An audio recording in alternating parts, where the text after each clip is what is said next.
ស្វាគមន៍មិនភាំងតូចធំពីភូមិថ្មីមករួមច្រៀងជាមួយមិត្តថ្មីកំសាន្តសប្បាយឲ្យបានគិតគ្នាទាំងលេខរៀនទាំងអក្សរអនាម័យល្អសុខភាពប្រពៃស្រឡាញ់មិត្តភាំងដោយចិត្តភាំងក្តី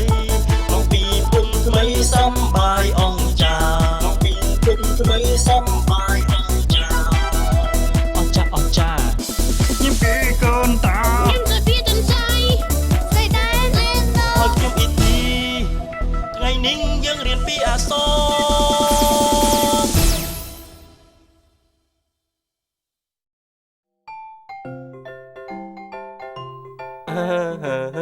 យើងទើបនឹងចាប់ផ្ដើមថ្ងៃមុនសោះឥឡូវដល់អសើញើទៅទេចំជលឿនមេនេះទីពេលវេលាមិនចាំយើងទេដូច្នេះយើងត្រូវតែចេះប្រើពេលវេលាឲ្យបានល្អបំផុតបើមិនចឹងទេនឹងកន្លងផុតទៅដោយអាសាឥតការជាមិនខានខ្ញុំស្ដាយណាស់ដែលម៉ាម៉ាមកផ្ទះ ET មួយរយៈនេះធ្វើខ្ញុំរំលងជួយជំនាញអស់ដល់ទៅ2ហើយលីណូនិងស្រីដែនរវល់ទៅណាបានជាមិនបានមកខ្ញុំឈឺរាកឡើងទន់ខ្លួនតែម្ដងហើយអូខ្ញុំមិនបានដឹងសោះហើយឥឡូវលីណូមិនអីទេខ្ញុំជាហើយខ្ញុំអរគុណលោកគ្រូពេទ្យសុខភាពណាស់នេះបើសិនខ្ញុំមិនបានយល់ពីវិធីទប់ទល់នឹងជំងឺរាកទេថ្ងៃនេះមិនដឹងជាយ៉ាងណាទៅហើយទេហើយលីណូធ្វើទឹកពិសេសញ៉ាំសម្រាប់ជំងឺរាកមែនទេមែនហើយគ្រាន់តែខ្ញុំដឹងថាខ្លួនមានជំងឺរាកភ្លាមខ្ញុំប្រាប់ម៉ាក់ខ្ញុំឲ្យធ្វើភ្លាមពូកែមែនលីណូខ្ញុំសប្បាយចិត្តណាស់ដែលបានឮអ្នកទាំងអស់គ្នានិយាយបែបនេះហើយចុះស្រីដែនវិញប្រហែលជារវល់ខ្លាំងណាស់ហើយមើលទៅអត់ទេគឺម៉ាក់ខ្ញុំហ្នឹងក៏ទៅស្រុកលេងលក្យាយគ្មានអ្នកណានៅចាំផ្ទះទើបខ្ញុំមិនបានមកហ្នឹងណាអញ្ចឹងស្រីដែនប្រហែលជាមានការងារខ្លះដែលត្រូវធ្វើហើយមែនទេមានខ្លះដែរដូចជាព្រឹកឡើងខ្ញុំបោះសម្អាតផ្ទះហើយញ៉ាំបាយរួចជួយលេងចាននិងឆ្លៀតពេលទំនេរយកខោអាវមកបោកជំនួសម៉ាក់កុំឲ្យម៉ាក់គាត់មកវិញគាត់អស់កម្លាំងហ្នឹងណាស្រីដែនចំជាកូនល្អមែនខ្ញុំមានមោទនភាពណាស់ដែលមានមិត្តដូចជាស្រីដែននិងលីណូអញ្ចឹងខ្ញុំក៏អញ្ចឹងដែរសប្បាយចិត្តមែនតើនៅបានរួមអានជាមួយ ET អូនិយាយអញ្ចឹងថ្ងៃមុនស្រីដែននិងលីណូមកយើងតាំងជញ្ជាអ្នកអីគឺដល់ជញ្ជាអ្នកឆហើយថ្ងៃនេះដល់ជញ្ជាអ្នកញើដូច្នេះយើងរំលឹកជញ្ជាអ្នកជើនិងឈើទៅហើយអូខ្ញុំរនឹកសិនថាពេលដែលស្រីដែននិងលីណូមិននៅតើយើងរំលងចំណុចណាខ្លះ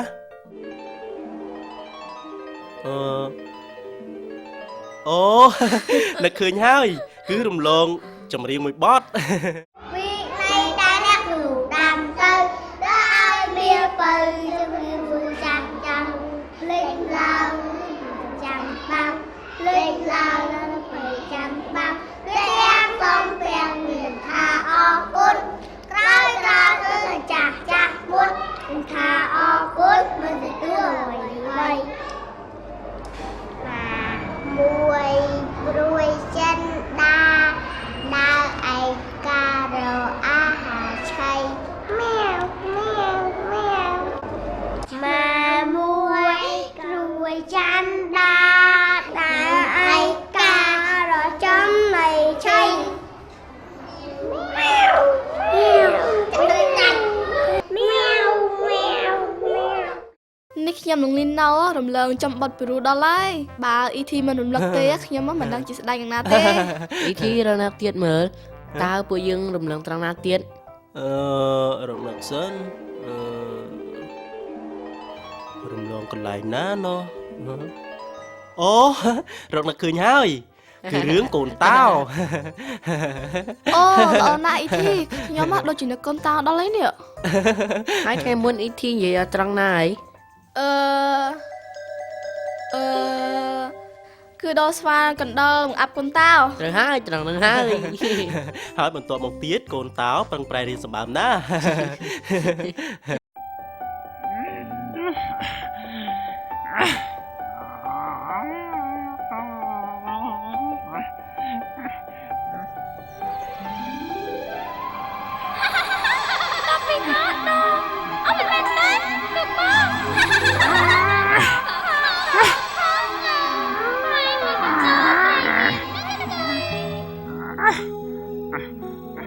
ណែកូនកាត់អីនៅ ម៉ាក់ យើងកូននៅមើលផ្ទះណាព្រោះម៉ាក់មានការចេញក្រៅបន្តិច បាទ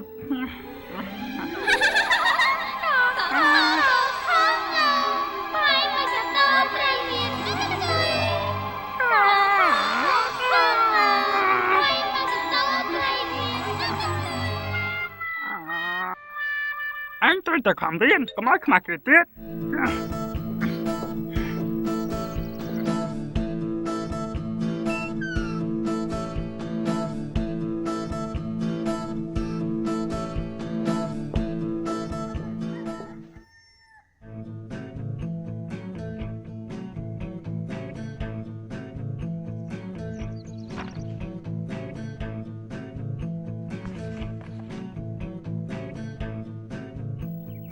có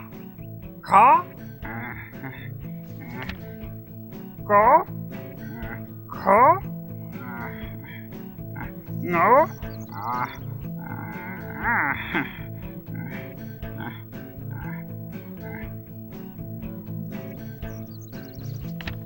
chó chó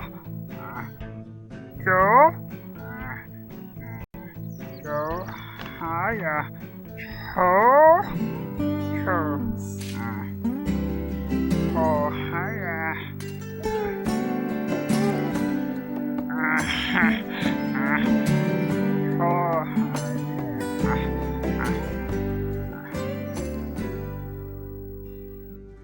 Ồ, con táo không prang riêng khăn nè. ខ្ញុំគិតថាកូនតោឆ្លាតណាស់ទើបតែរៀនប្រហែលថ្ងៃមុនសោះ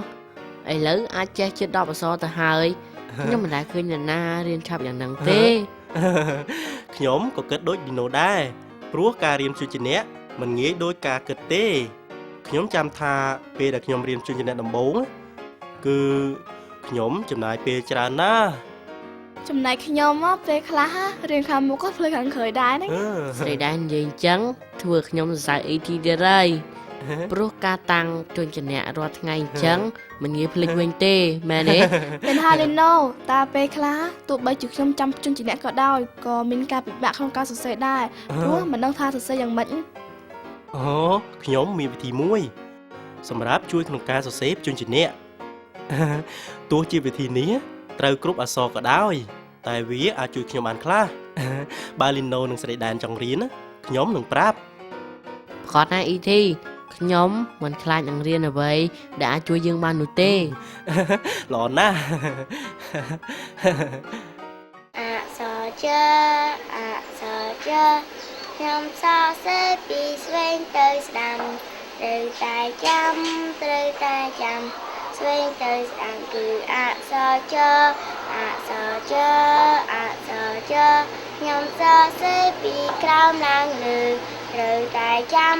ឲ្យប្រសើរក្រោមឡើងលើគឺអក្សរជើ វគ្គគ្រោះថ្នាក់នៅទីធ្លាក្មេងលេង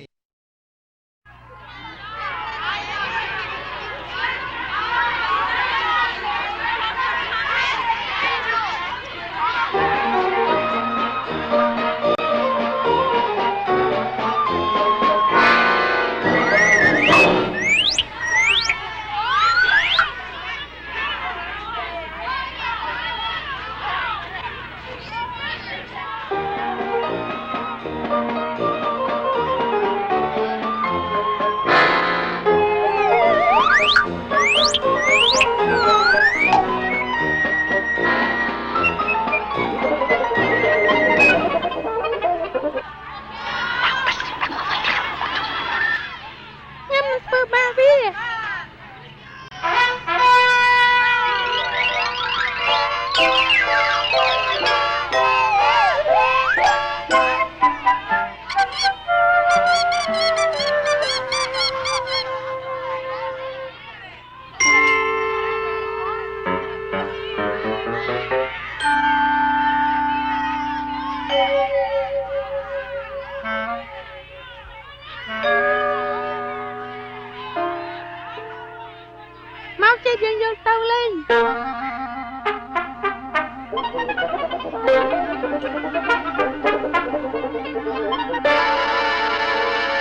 ទូរស័ព្ទទៅប្រាប់ពុកម្ដាយរបស់ឯងប្រាប់គាត់ថាឯងបានពោវិញខ្លះគួរឲ្យអត់សំណើណាស់ទៅមានអីត្រូវសើចហ្នឹងមានអ្វីគួរឲ្យអត់សំណើចជាងមេការដែលពួកឯងធ្វើដាក់ខ្ញុំនោះទេបងប្អូនតើការរស់នៅជាមួយមិត្តភក្តិគួរតែធ្វើយ៉ាងម៉េចអូនគួរតែធ្វើយ៉ាងណាចំពោះមិត្តភក្តិបងប្អូនដឹងទេធ្វើចំពោះអ្នកដទៃឲ្យដូចដែលអ្នកចង់ឲ្យគេធ្វើមកលើអ្នកអញ្ចឹងដែរត្រូវឲ្យចេបគឺជាច្បាប់ល្អបំផុតពីព្រោះវាជាការធ្វើដ៏ត្រឹមត្រូវហើយនឹងធ្វើឲ្យយើងម្នាក់មានអំណរបើសិនជាយើងធ្វើតាមខ្ញុំសុំទោសពេង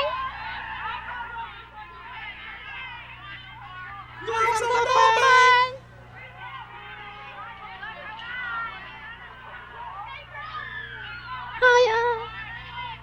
ខ្ញុំសុំទោសដែរលឿនឡើងពេងតិចទៅប៉ុណ្ណឹងគ្នា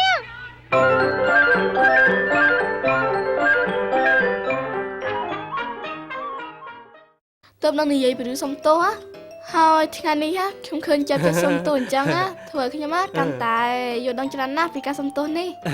សូម្បីតែចេបក៏ចេះសុំទោសដែររឿងអីយើងធ្វើមិនកើតនោះមែនទេស្រីដែរ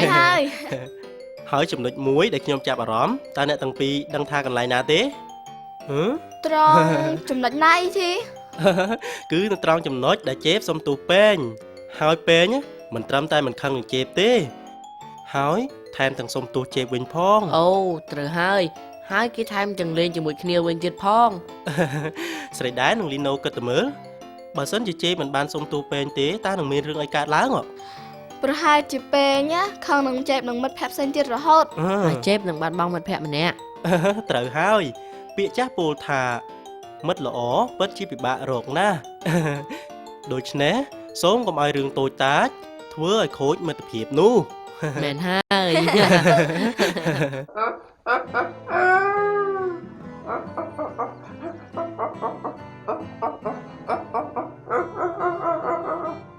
លោកតា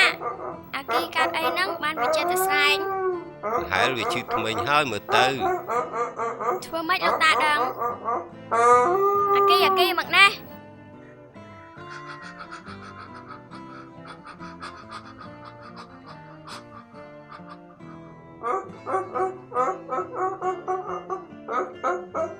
ចៅឃើញទេធ្មេញវាឡើងខ្មៅឈឺខ្លាំងណាស់មែនទេលោកតាអូឈឺណាស់ចៅ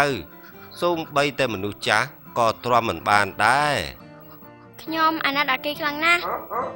នេះមកពីវាមិនចេះដុសធ្មេញហ្នឹងណាអ្នកខ្លះហៅថាដង្កូវស៊ីធ្មេញចឹងហើយដែលជាការសំខាន់ណាស់ដែលយើងត្រូវតែដុសធ្មេញក្រោយពេលញ៉ាំអាហាររួចជាពិសេសនោះគឺអាហារដែលមានជាតិស្ករ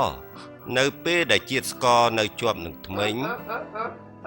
វានឹងបំផ្លែងទៅជាអាស៊ីតហើយអាស៊ីតនោះវានឹងស៊ីធ្មេញឲ្យពុក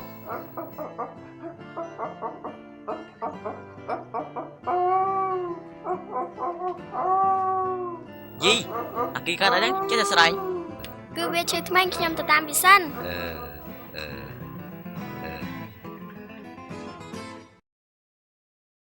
លើកឆ្លាញ់តែសំខាន់អស្ចារ្យសម្រាប់ធ្វើໄວទុំពីអាហារត្រូវថែរក្សាធ្មេញឲ្យរឹងមាំវិញវាក៏លើកឆ្លាញ់ត្រូវតែប្រឹងថែទាំត្រូវធ្វើយ៉ាងណាមេរៀនប្រចាំញ៉ាំអាហាររួចដកភ្លាមតែម្ដងមិញយើងលើពីគេឡើងត្រូវដងមួយដងពេលបាយថ្ងៃត្រង់នឹងពេលថ្ងៃផងមួយថ្ងៃ3ដងកុំភ្លេចឲ្យសោះមិញយើងលើពីគេឡើងត្រូវដងមួយដងពេលបាយថ្ងៃត្រង់នឹងពេលថ្ងៃផងមួយថ្ងៃ3ដងកុំភ្លេចឲ្យសោះ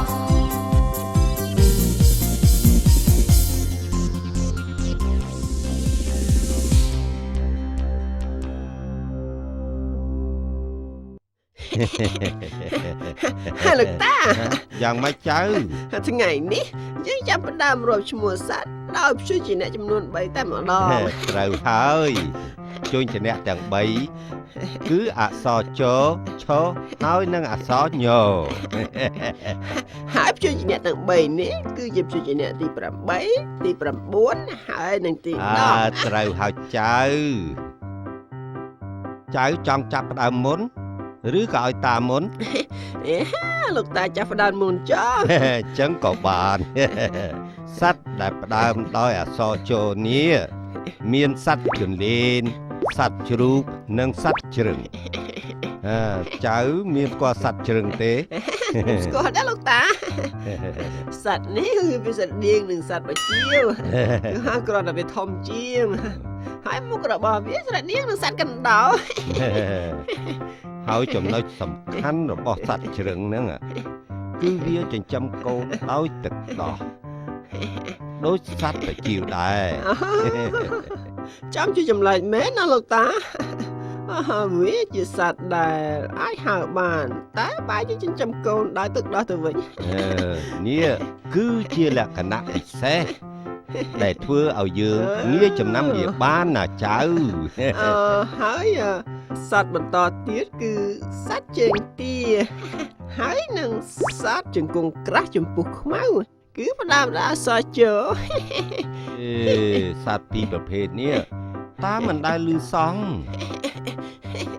យេចៅប្រកែកស្គាល់មែនតើចៅមានស្គាល់សត្វមួយប្រភេទទៀតទេគឺសត្វជៀសសត្វជៀហ្នឹងស្រដៀងនឹងសត្វបង្គួយវារស់នៅតែក្នុងរន្ធហើយវារត់លឿនណាស់ចៅ ហើយមានសត្វអីផ្សេងទៀតទេលោកតាដែលផ្ដើមដោយអក្សរជ ទេតាដូចជាអស់ហើយចៅចុះចៅវិញ ខ្ញុំក៏អស់ហើយដែរ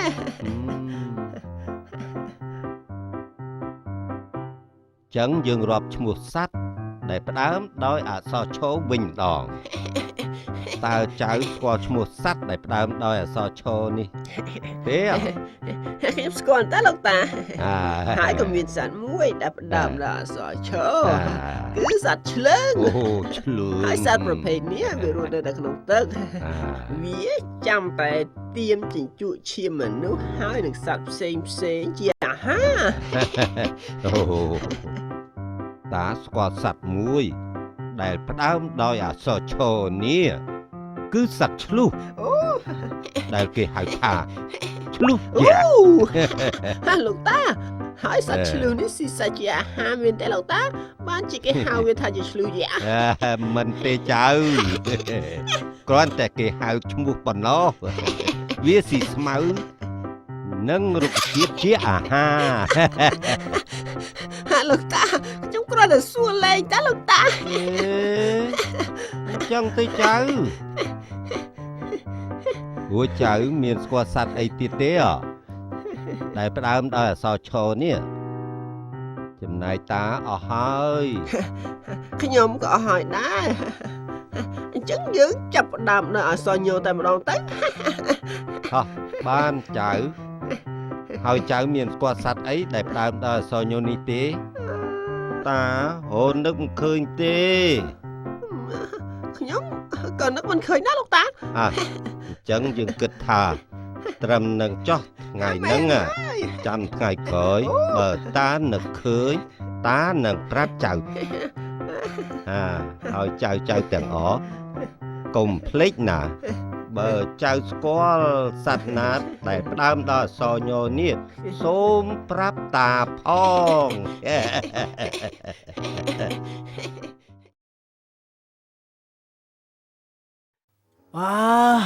ដង្កូវស៊ីថ្មិញគ្រាន់តែនិយាយក៏ស្រាវថ្មិញដែរទម្រាំដល់ឈឺទៀតអូយមិនដឹងជាយ៉ាងណាទេខ្ញុំជឿថាអ្នកទាំងអស់គ្នាក៏មិនចង់ឈឺថ្មិញដែរខ្ញុំដឹងថាអញ្ចឹងដូច្នេះត្រូវតែប្រយ័ត្នតែកាលណាឈឺថ្មិញហើយដូចជាអាគីមិនខានខ្ញុំដូចជាអស់កម្លាំងមែនទែនអូតែមិនអីទេព្រោះខ្ញុំឃើញអ្នកទាំងអស់គ្នាសប្បាយចិត្តទោះខ្ញុំរវល់យ៉ាងណាក៏មិនអីដែរ អីទេខ្ញុំមកវិញហើយ យីក្រែងអ្នកទាំងពីរត្រឡប់ទៅវិញហើយតើ មែនហើយតែនៅតាមផ្លូវពួកយើងនឹកឃើញថាដូចជាភ្លេចអ្វីមួយ ភ្លេចអីទៅច្បាស់ហើយថាភ្លេចនៅផ្ទះខ្ញុំនោះ ខ្ញុំប្រកាសណា មែនហើយគឺពួកយើងភ្លេចច្រៀងបទជួបគ្នាឆាប់ៗហ្នឹងណាបើពួកយើងមិនបានច្រៀងបទនេះទេពួកយើងនៅមិនស្នុកសោះ អូអញ្ចឹងទេអញ្ចឹងយើងច្រៀងតែម្ដងទៅ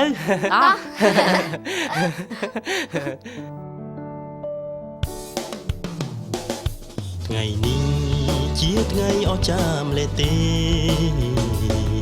មកជួបជុំគ្នាក្នុងពីភពថ្មីយើងច្រៀងរាំកំសាន្តសប្បាយមិត្តភក្តិទាំងឡាយមកជួបជុំគ្នាសង្ឃឹមថាអ្នកបានរីករាយ តែគួរឲ្យស្ដាយព្រោះដល់វេលាដែលត្រូវបែកគ្នាក្នុងពេលនេះហើយតែយើងគ្មានបញ្ហាសោះឡើយព្រោះយើងថានឹងជួបគ្នាវិញនៅក្នុងពេលចាំនេះលាហើយដល់ពេលត្រូវលាតែយើងជួបគ្នាចាំនេះលាហើយដល់ពេលត្រូវលាតែយើងជួបគ្នាចាំនេះដូចតែជាស្រឡាញ់គ្នាចេះស្ដាប់បង្គាប់មកតា ហើយកុំភ្លេចត្រូវតែលាងដៃមុននឹងញ៉ាំអាហារហើយនៅក្រោយចេញពីបន្ទប់ទឹកខ្ញុំជឿជាក់ថាអ្នកនឹងអាចធ្វើបាន